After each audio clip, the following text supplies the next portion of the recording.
The video I'm about to show you will be quite shocking, because many young Muslim people in the West are living under a great deception. They believe that ISIS is different from Islam and are even ready to argue and oppose anyone who disagrees with them, claiming that others misunderstand their religious beliefs. These young Muslim people are living in an illusion, convinced that their faith is one of peace rather than one that promotes violence and terror. Let's watch this video first, and then I'll return to share my comments. I'm a Muslim, and I'm completely against ISIS and any group that does these things. I don't know if you've ever read the Quran or if you've ever been exposed to it, but the people that act in this way are going against everything that our holy book says. Well, they're interpreting it differently than you. No, they're not. So that you don't. I mean, they are interpreting it differently, but they're interpreting it the wrong way, because the Quran does not say go kill all these people. Actually, it does. No, it doesn't. Surah 9. Have you read it? Yes, ma'am.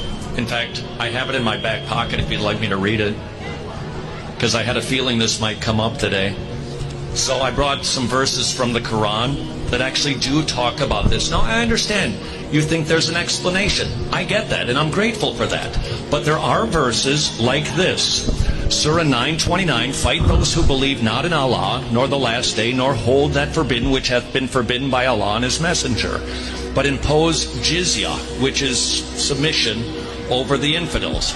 Surah number 5, the punishment of those who wage war against Allah and His Messenger, and strive to make mischief in the land, which is this is the verse of ISIS that they use because we're making mischief in the land, they believe, and so you can disgrace them and slaughter them. So I get that you would explain these verses away. I understand that. What many of these young Western Muslims believers don't realize is that their holy book was translated into English in a way that portrays it as a message of peace and tolerance. But now, let's look at some verses from Quran that actually call for violence and terror.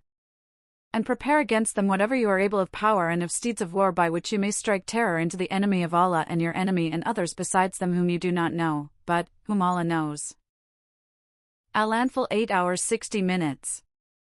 So Allah came upon them from where they had not expected and cast terror into their hearts, so they destroyed their houses by their own hands and the hands of the believers. Al-Hashr 59:2. And He brought down those who supported them among the people of the Scripture from their fortresses and cast terror into their hearts, so that you killed a group and took captive another. Al-Ahzab 33:26.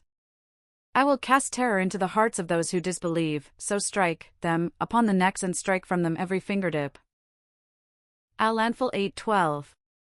These verses clearly reveal that the foundation of Islam is not peace, but rather the use of fear and violence to achieve its goals, a truth that many in the West have yet to recognize.